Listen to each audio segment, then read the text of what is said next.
आजचं प्रयोजन काही विशेष आहे, पण ते वैयक्तिक आहे. कारण आमचे प्रदेशाचे अध्यक्ष आदरणीय बावनकुळे साहेबांच्या मातोश्रीचे निधन झाले आणि नॉमिनेशन असल्यामुळे आणि स्क्रुटिनी असल्यामुळे 2 दिवस मुंबईमध्ये होते. त्यामुळे मी त्यांना भेटायला आज आलेली आहे, त्यांच्या दुःखामध्ये सहभागी होण्यासाठी आणि त्यांच्या मातोश्रींना श्रद्धांजली अर्पण. मी याच्यावर ऑलरेडी सांगितलं की अनेक वर्षांच्या प्रतीक्षेनंतर लोकसभेच्या निवडणुकीच्या निकालाच्या निराशेनंतर अनेक कार्यकर्त्यांनी हताश होऊन काही असे निर्णय घेतले.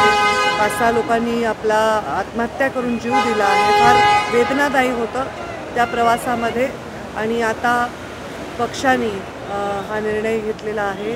त्यांचे तर मी सर्वांचे आभार मानलेच आहेत.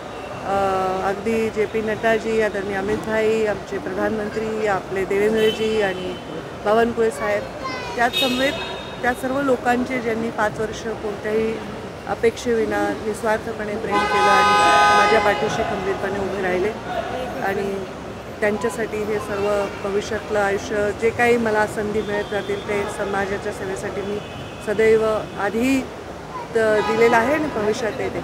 निवडणूक अटळ दिसते आहे. 11 जागांसाठी जे उमेदवार आहेत ते असं वाटतंय की मतदान अटळ आहे. आता बघू, उद्या कळेल काय होणार आहे. उद्या विड्रॉल आहे. जरी म्हणजे जे काही निर्णय घेतलेलेच आहेत पक्षातल्या सर्व दिग्गज नेत्यांनी आणि निवडणूक झाली तरी पण आमच्या मध्ये प्रचंड आत्मविश्वास आहे आणि आम्ही त्याला